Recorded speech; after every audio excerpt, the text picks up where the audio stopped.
Les amis, bonjour, j'espère que vous allez bien, que tout se passe pour le mieux pour vous. Alors, je vais revenir aujourd'hui sur un sujet d'actualité qui est habituellement sur la chaîne, c'est très rare qu'il y ait des exceptions hors foot. Mais hier, il y a eu un événement sportif qui a marqué les esprits du pays en France, quelque chose d'attendu, un combat de MMA entre Cédric Doumbé et Baki. Baysangour Shamsudinov, 22 ans contre 31 ans, un champion du Glory contre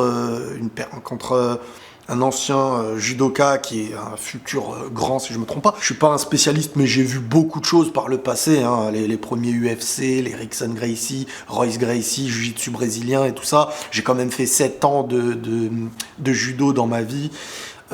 Les arts martiaux et tout ça, j'ai grandi autour un petit peu de tout plein de choses liées aux arts martiaux, mais le MMA et tout, je regardais de loin, voilà, je suis pas un commentateur de MMA de base, et c'est pas spécialement ce que je vais faire aujourd'hui, je vais juste donner une vision et une sagesse que j'en tire par rapport à hier, tout simplement. Déjà les amis, faut comprendre que au niveau du MMA, de l'UFC, de ce qui est dans une cage, en fait, le sport en lui-même, d'apprendre, judo, kung-fu, karaté, jujitsu, MMA, tout ce que tu veux, dans le but d'apprendre, de l'enseignement, de la maîtrise, de la défense de son corps, du combat, de beaucoup de choses, c'est très bien en soi. L'aspect d'être mis en cage après, d'être payé pour tabasser, péter des nez, s'étrangler face à un autre comme dans une arène, hein, ça existait à toutes les époques ces choses-là, devant un public et tout, ça je suis un peu plus, moins en accord avec cet aspect où tu peux casser des nez, tabasser,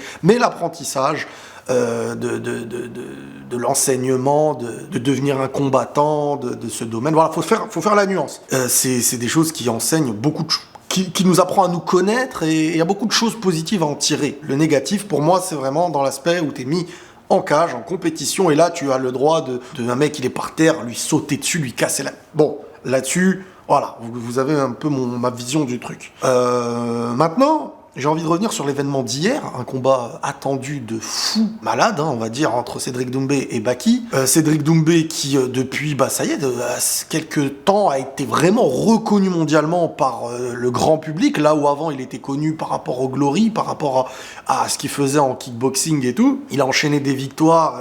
et en termes de sportif et de récompense, dans son domaine, c'est une légende. Et il arrive dans une nouvelle discipline qui est le MMA, où certes, il vient en tant que champion d'une catégorie, en tant que légende de cette catégorie, enfin de cette discipline, pardon, et il vient aujourd'hui, là où le dernier combat a vraiment propulsé Cédric Doumbé avec ce qu'il a fait contre Jordan Zebo. Cédric Doumbé, très reconnu aussi par rapport à ce qu'on appelle le trash talking. Et là, bon, j'ai une vision par rapport à ça, que c'est quelque chose qui se fait, que c'est normal selon des gens, que ça fait vendre, qu'il y a des choses qui pour moi ont un impact négatif derrière dans notre manière d'être, dans notre volonté que l'on soit, surtout en tant que personne voilà, qui est croyante.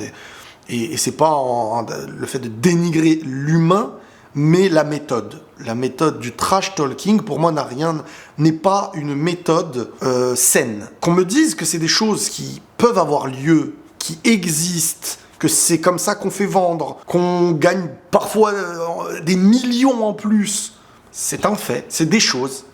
Qu'on l'utilise, ça a des conséquences néfastes, humainement, sur des gens, sur des familles. C'est le jeu selon certains. Ça dépend des valeurs qu'on veut mettre en priorité dans nos vies. Et je prends des exemples de certains qui n'ont pas été des plus grands trash talkers comme Khabib, comme aujourd'hui Baki. Je veux dire, sa hype était présente. Le combat, c'est aussi Doumbé qui ramène une grosse hype aussi, parce que si c'est Baki contre un autre, il y a une hype de Baki, mais pas autant, parce que là, c'est deux personnes quand même sur les réseaux qui a vu un engrenage du côté de gens qui aiment Baki et de ceux qui aiment Doumbé. Donc des réponses, hein, je sais ce que c'est un peu les engrenages de ceux qui suivent, pour dire ah, un tel t'a dit ça, un tel machin, donc petit à petit, ça a grandi, il y a eu une attente. Cette attente a été utilisée par Baki et par Doumbé pour faire un combat qui, je pense, leur a ramené beaucoup d'argent et je leur en souhaite encore plus. Mais c'est vrai que l'aspect trash talking, qui n'est qu'un jeu pour beaucoup, mais ça a des conséquences. Je prends l'exemple Jordan Zebo, qu'on n'aime pas. Je veux dire, c'est pas un monstre, et ça a eu des conséquences très négatives dans sa vie. Que le gars se victimise après son combat, c'est pas notre problème. Ça a eu des vraies conséquences. Alors certains diront oui, mais tu sais dans quoi tu t'engages, etc. Ça aussi, c'est pas mon problème. Je veux dire, à un moment donné, ce qui pour moi est un comportement qui est mauvais, que ce soit pour vendre, que des gens le fassent ou pas, c'est un comportement qui est mauvais. Et surtout quand on est croyant. Je veux dire que devant Dieu, ça n'existe pas, cet esprit. Et c'est pas... Attention, s'il vous plaît, c'est pas du tout un esprit pour dire « Ah, un tel est mauvais, croyant. » Je suis 10 fois pire, peut-être, il n'y a aucun problème. Vraiment, je ne me positionne pas en tant que moi qui parle, en tant que au-dessus ou en dessous. C'est vraiment ma vision que j'essaye de tirer du truc. Le trash talking, le fait de rabaisser quelqu'un, que ce soit pour rigoler, pas rigoler, publiquement pour vendre ou pas pour vendre, c'est quelque chose qui n'a pas sa place quand on cherche à être croyant, à avoir des valeurs et tout. On peut pas rabaisser quelqu'un comme ça, devant lui, devant sa famille. Les conséquences qu'il y a derrière à cause de nos mots, qui ne sont qu'un jeu pour nous, pour faire une hype, sont des conséquences pour lesquelles on est en faute, selon moi. Ça n'empêche que, bien sûr, la personne peut être une très bonne personne et jouer un personnage. Parce que moi, des fois, il y a plein de gens qui me disent « Non, mais c'est un personnage qu'on joue. » Les conséquences du personnage qu'on joue ne diffèrent pas des conséquences quand elles ne sont pas jouées, si les conséquences existent. Là où je salue Baki, c'est que je sais ce que c'est que d'avoir envie de répondre. Je sais ce que c'est que d'avoir, surtout quand t'as un pays entier qui cherche presque à t'humilier, à répéter des choses comme t'es mort, machin, ceci, cela. T'as envie, et il aurait pu perdre derrière en plus. Donc ça aurait été une humiliation totale, humainement, envers sa personne, et voilà. Donc là où j'ai trouvé à son âge une maturité vraiment forte, et pour moi en fait il a tout gagné, c'est sur l'aspect où avant le combat, pendant le combat, après le combat, il est gagnant de A à Z. Et tu pars de loin pour arriver à ça, parce qu'il va falloir réagir correctement à ce qu'on appelle le trash talking, mais un trash talking qui parfois devient du harcèlement. Parce que quand tu sais que t'as tout le monde derrière toi, c'est beaucoup plus facile de taper, de tenter d'humilier, etc. Et c'est très... Enfin, je prends le même exemple que les youtubeurs. Il suffit que demain, moi, j'ai 1 million d'abonnés et je sais que je serai beaucoup plus suivi, donc forcément, je vais pouvoir nuire à quelqu'un. Ça n'a pas forcément nuit à Baki grâce à son comportement, mais si Baki avait voulu jouer au même jeu que, par exemple, Cédric Doumbé, il aurait été dans l'échec et il aurait peut-être tout perdu derrière. Au niveau de ses valeurs, il aurait accepté des choses que de base, il n'aurait peut-être pas acceptées. Il aurait perdu peut-être sur le ring, enfin comment on appelle ça, l'octogone, la cage, et il se serait fait humilier derrière.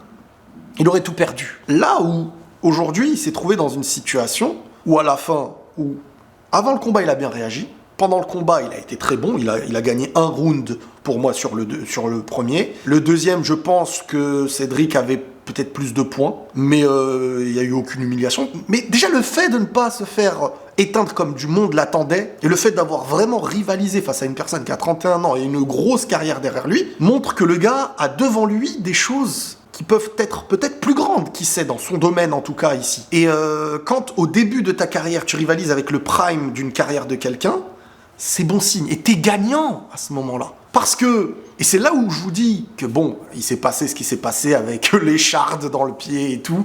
Et là, j'en tire une grande sagesse. J'en tire une grande sagesse parce que ce combat-là, on s'est tous dit, il pouvait pas avoir lieu de manière normale. C'était pas possible. Et ça aurait été triste qu'un des deux se fasse humilier dans la cage et qu'il soit derrière sali, éteint, alors que les deux ont énormément de choses à proposer. Là où un Cédric Doumbé, il a une hype qui a grandi de malade. Je suis pas d'accord avec toutes les méthodes, mais au fond on voit que c'est pas un gars méchant du tout et que il a compris aussi que c'est comme ça qu'on se vend, que c'est comme ça que chacun fait des choix. Voilà, ça c'est pas encore une fois, c'est pas un jugement. Je trouve dommage que ça impacte les gens derrière, mais les gens me diront d'autres ont signé pour ça. Bon, voilà, moi je parle vraiment par rapport à certains aspects que des gens comprendront. Et donc derrière, soit Baki ça aurait nui à un début de carrière très très très prometteur, soit ça aurait cassé une hype d'un Doumbé, alors que les deux peuvent se proposer au monde entier.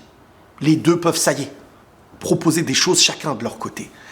Et ce combat aurait nui salement à l'un des deux. La chance qu'il y a pu avoir, c'est cette écharde qui vient en fait montrer que Doumbé ne perd pas en mode humiliant,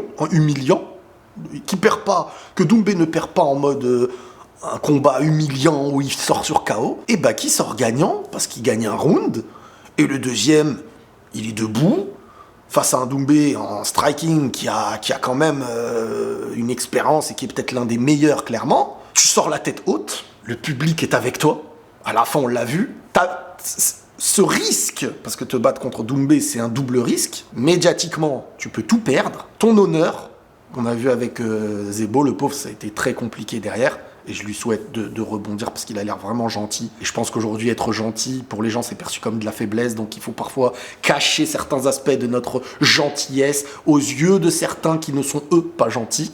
Malheureusement, les gens perçoivent ça comme de la faiblesse. Donc comme je vous dis, il se mange pas de KO. Il tient tête, mais clairement au point où le premier round est pour lui. Personne ne pouvait, enfin très peu de gens attendaient que Baki ne perde pas, voire gagne, parce qu'il gagne d'une certaine manière, même si bon, ça c'est pas la manière qu'on aurait voulu, il a pas gagné en mode j'ai ma supériorité, il gagne d'une manière qui ne pourra peut-être pas plaire à tout le monde, mais il sort gagnant sur le papier.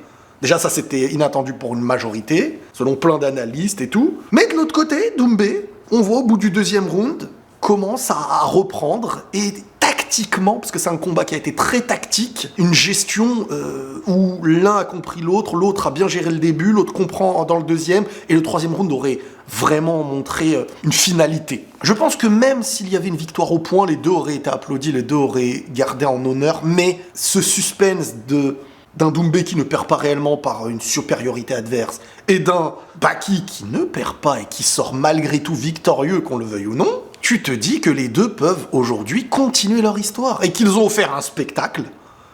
Et c'est comme, j'ai envie de dire, dans certains animés ou dans certaines histoires où on a vu quelque chose, vous n'en connaîtrez jamais la suite. Ça sera dans votre tête.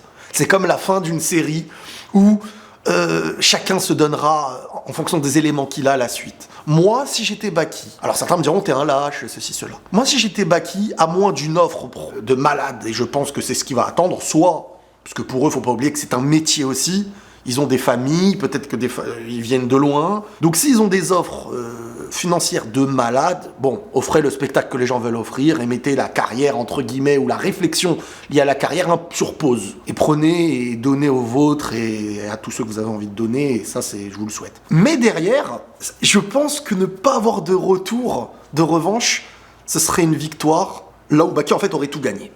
Doumbé a besoin de prouver des choses encore sur ce combat. Là où Baki, pour moi, n'a plus rien à prouver sur le combat. Là où tout le monde attendait que Doumbé éteigne Baki, lui qui avait,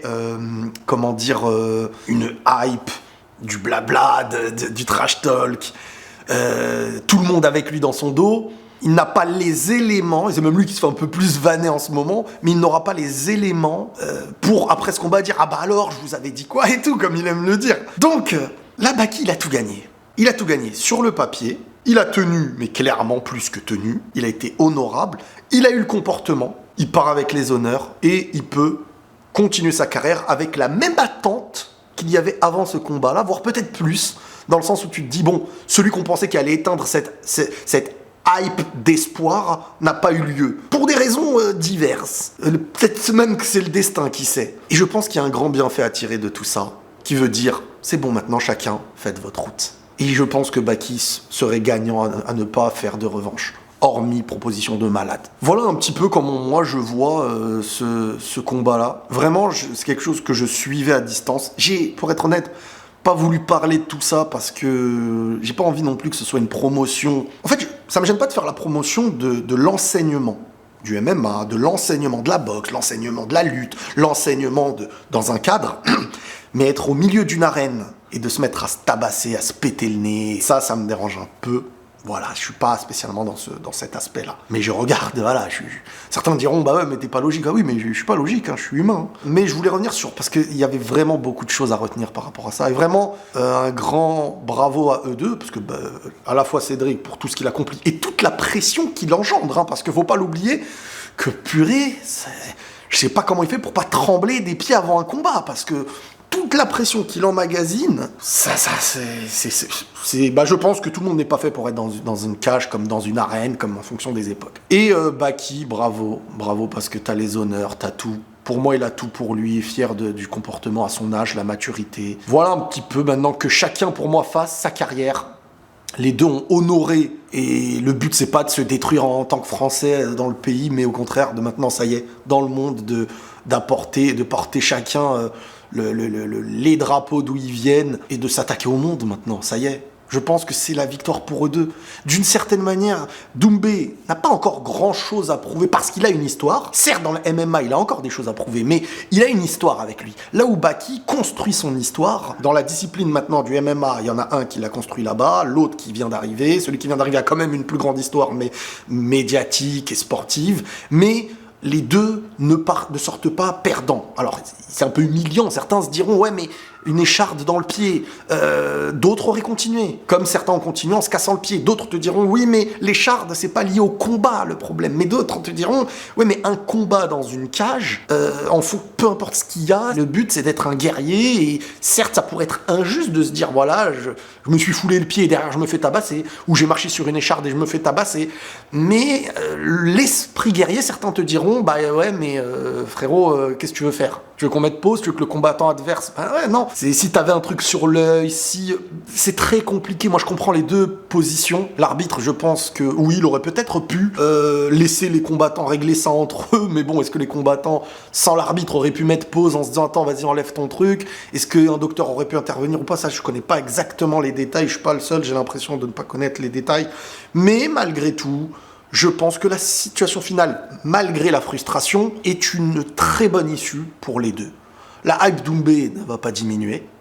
Baki a clairement doublé de hype. Et en même temps, avec le succès de Cédric et de tout ce qu'il y a eu autour de ce combat, il n'en est pas sorti perdant. Et ça, c'est une dinguerie. Chapeau à lui. Au niveau du comportement, il a tout gagné. Et pour moi, les deux peuvent continuer avec un public qui grandit. Et donc, maintenant, s'attaquer à la suite. La revanche n'aura pas la même hype, pourrait nuire à l'un des deux, et c'est pas le but. Voilà, je pense qu'on a vu ce que dans un combat il pouvait y avoir à peu près entre les deux. Il n'y a pas eu un chaos rapide, les deux ont su se tenir tête avec leur force chacun. Ça y est, on retient ça, pas besoin de la suite selon moi. C'est tout. Voilà, et bon, prenez tous soin de vous, et dites-moi si ça vous a plu. Hein. Et les messages, reste dans le foot, bon, on connaît, hein. Reste dans le foot dès que je parle d'un combat d'MMA. On va me dire, reste dans les mangas quand je parlais de foot. On m'a dit, reste dans les pensées de Riles dès que j'ai parlé de manga. Je connais. Oubliez pas que j'ai fait 7 ans de judo, par contre.